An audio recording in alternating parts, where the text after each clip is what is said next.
In my search, I searched the Bible app that I have for the words, do not be afraid. I found over 30 times in the Old and New Testaments it says, do not be afraid. Mr. Gary Anderson spoke recently about confessing things to one another. So I ask, brethren, what are we afraid of? What are we afraid of? Anybody want to confess what they're afraid of? Public speaking. That is an interesting one. Yes, ma'am. Satan. Satan. That's definitely something to be afraid of, for sure. Anybody else want to? Go ahead. God. A respectful fear. I get that one. Yes, ma'am. So, we're going to start in John chapter 11. And we'll read verses 11 through 14. This is the story of Lazarus of Bethany.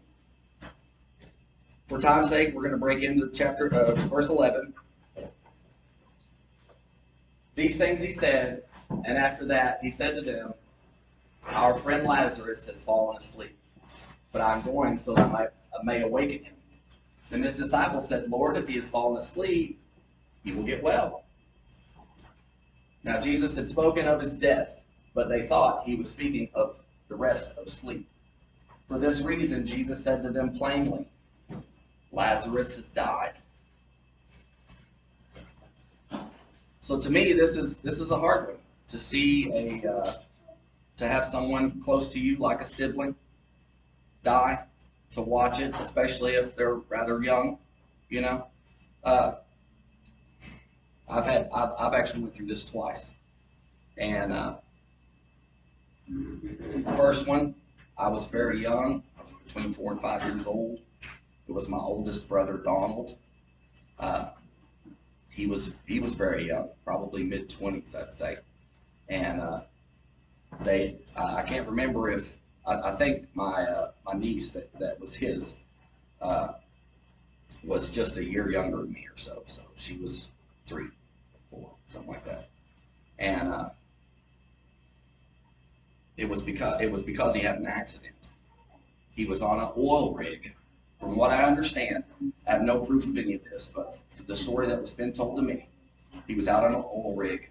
They had this big locker room. They called it the doghouse. And they were moving the doghouse from one position on the oil rig to another position. And they had cables attached. And they had a guy signaling the guy with the crane.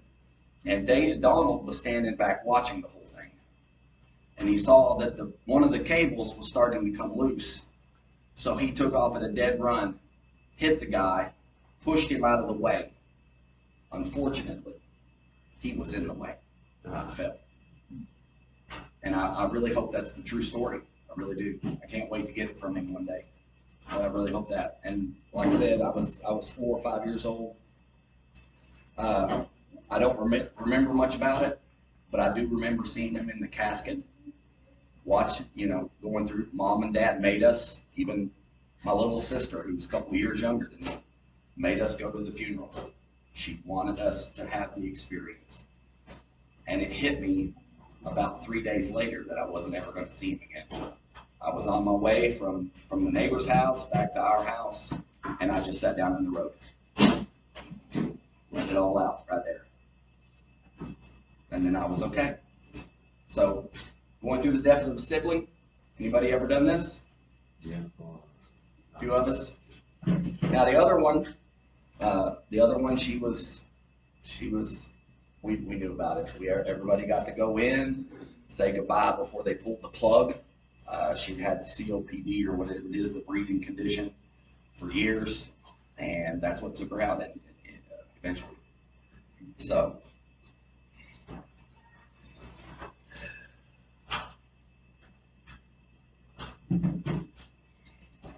So what else are we afraid of, brethren? Let's go to Luke 41, 42. Luke 41. Okay. You didn't say that? Oh, chapter 8. I'm sorry. Chapter 8, verses 41 and 42, and then 49 to 51. Yes.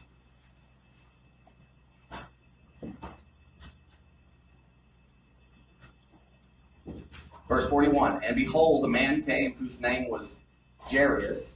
Now this is the ruler of the synagogue. Right? Yep.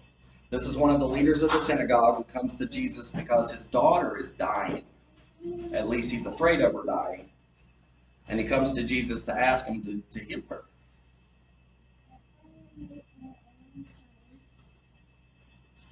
He was the ruler of the synagogue, and after falling at Jesus' feet, he begged him to come to his house because his only daughter, about 12 years of age, was dying. And he went, and the multitudes were thronging him. While he was yet speaking, one came from the ruler of the synagogue's house, saying to him, "Your daughter has died." That's probably the most devastating news I could ever hear. Any of my kids, but my only daughter. Do not trouble the master. But hearing this, Jesus answered to him and said, this is one of the times it says, do not be afraid. So what can we take from this in the context that we're using in this first thing? Jesus said, after do not be afraid. What's he say? Only believe.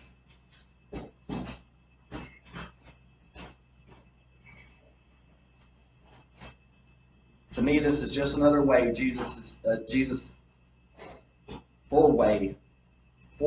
to say to us to keep our focus on him and God's kingdom, regardless of what happens here on the earth.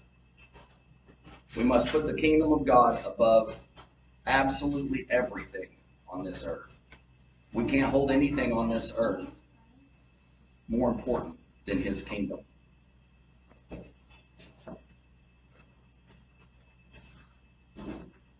We have to use Jesus as our example, brethren, and strive every day to act as he would in every situation that we encounter.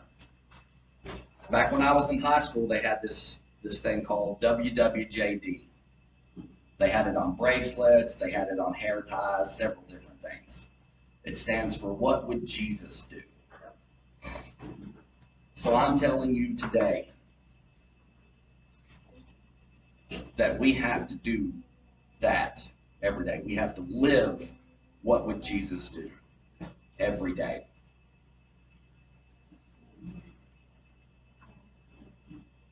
So I would have to put this at the top of my list of things that I'm afraid of, losing a child.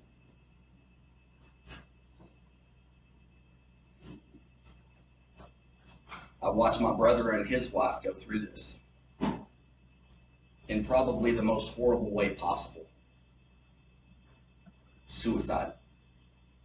And I can only imagine what that was like, because apparently there was no gun involved. So either it was a knife, which the way my sister-in-law always spoke about it, that's kind of what I figured. Because he was in a camper down in Texas. He was in there for 6 or 7 days before they finally broke the camper door and found him. She said, and I quote, "If it was up to me, I would burn it to the ground where it sits." So that tells me there was a big mess inside there, somehow, some way. Won't ever know until I get to ask time after the second resurrection what really happened. But they wouldn't do an open casket funeral or nothing. It was all closed. So yes, I would say that's probably my biggest fear at this point. I don't care to lose my life. That doesn't make any difference to me at this point. Brethren, Mr. Gary said we are to confess to one another. I'm confessing to you right now that actually what my biggest fear is, to have to watch. And I think about this probably more than I should, but I have to watch my wife, my daughter, or any person in this room be taken advantage of and I have to sit there and watch it. I don't know if I can keep my Christianity if it happened. The struggle would be, I don't know if I could overcome it. Honestly, don't. And that goes for anybody, children especially, to watch them be abused in any way and have to sit there and go, it's going to be okay. The kingdom of God is coming. So I want to leave you with some good news. We read to the end of the Bible. We win. In the end, that's what we have to focus on. We win. And just always keep in mind, brethren, I think Paul said it best. Romans 8:18. For I reckon the sufferings, and that means each and every one of them, all of the sufferings of this world, of this present time, are not worthy to be compared to the glory that shall be revealed in us.